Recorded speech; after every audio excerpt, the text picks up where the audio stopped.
So if you're new to YouTube, you're probably wondering, or if you've been at YouTube creator for a long period of time, you're probably wondering, I mean, what are the tips or tricks that you can actually employ to make your videos actually rank higher? We all know that if a video ranks higher, well, you're most likely to get much more views and thus get more ad inventory or get just paid better for your content, or just help you accomplish whatever strategy you're trying to leverage by creating content on YouTube. But the reality, and people go through like dark paths and they all theorize and try to give like weird answers.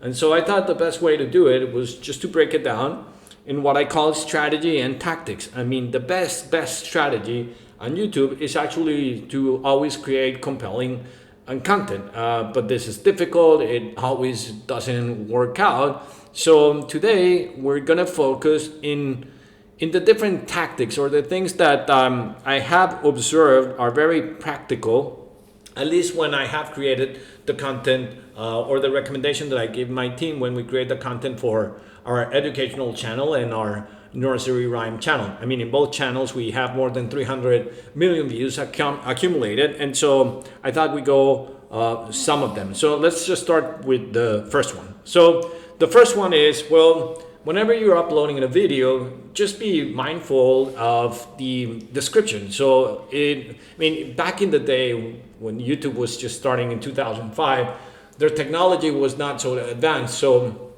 if you gave a very complete or overall description of what the video was, well, most probably the search engine will just categorize or index those words and actually place it on their database so that when someone was producing a query, they could actually give you a result.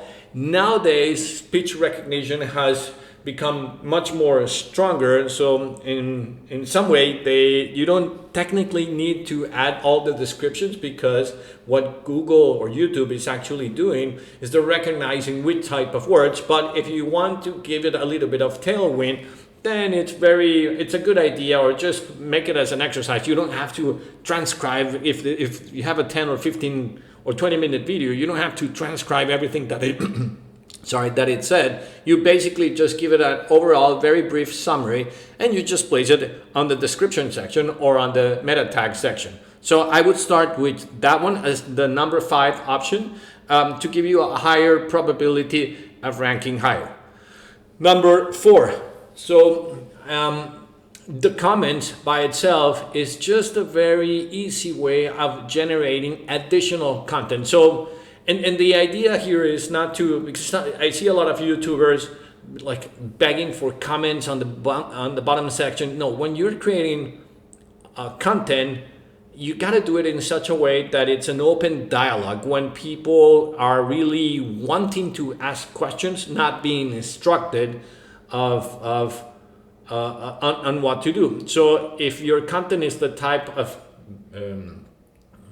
video that just produces inquiries or opens up dialogue, you're most likely going to get a whole bunch of comments, and those additional comments are also going to get indexed and categorized as the original description. So all those videos that offer some sort of information exchange via comments do have the potential of getting a bigger footprint, of being able to be recognized, and thus rank higher. Some of them, if they're too polemic, they might trend as a video, or they might be suggested by the YouTube algorithm. But just be aware that this is kind of like an additional, let's call it long tail of content that you don't have to produce, but it's created by your viewers. So I would rate that one as number 4. Number 3 is actually, well, thumbs up or like.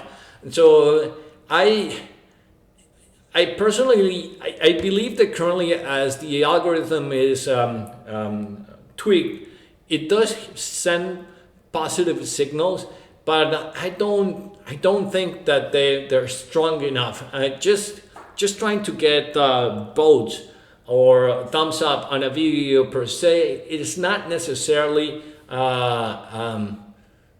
a guide that's just gonna switch the algorithm. A lot of people like to speculate on this video, on this topic. I've seen more than thousands and thousands of my own videos, and not necessarily true do I get videos that have more thumbs up ranking higher than those that don't. But still, for some reason, people are actually obsessed and believe that this is one of the strong things that they actually have to do. Now, one that I definitely think is very relevant and is the subscribe button, but not the subscribe button within the main channel page, but the subscribe or the actions a user takes after they see or find your video for the first time. So if somebody is searching or your video was suggested, and after watching the totality of the video or a portion of the video, they do subscribe, I believe that those videos are powerful enough, or at least they rank higher. That currently happens on our Nursery Rhyme channel. The video that currently drives the most amount of subscribers is the video that gets the most amount of views. So I see that one as one of the most strong signals. So if you have created in the past a set of videos, just try to check which one has driven the most amount of subscribers, so that you have the potential, or you can get ideas or suggestions on how to create videos that are similar to those ones that have already been driving subscribers to your channel. And the last one is sorry, I wrote it here thumbs up, but it's basically engagement. So what I mean by engagement is, in general, all those videos that you create that have so let's say you created a 5 to 7 minute video, and the user didn't watch, or the user watches, let's say 80 to 70%.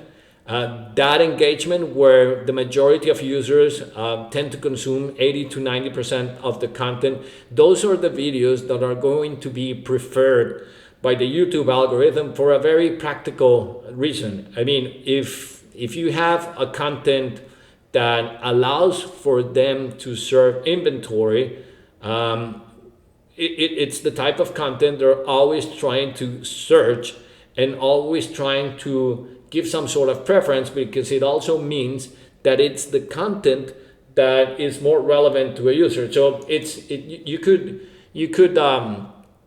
somehow compare this to on YouTube like normal SEO, or when you have a web page.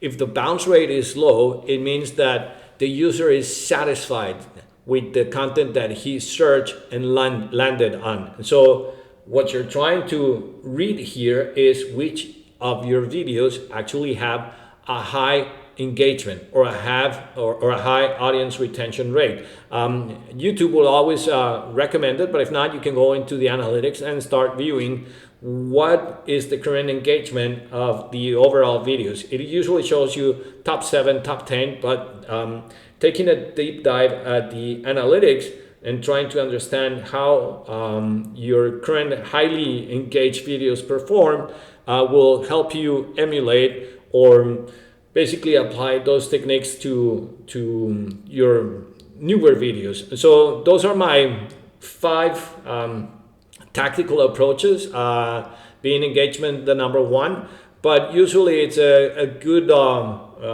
let's call it formula to create all your other videos, so that you actually have the potential to rank them higher. But again, I must iterate that in reality, the real and the most important thing is the content that you are creating, and that should be the main strategy. The other things are just support, and they might provide 10 or 15% of the overall ranking, but really what matters it's the content.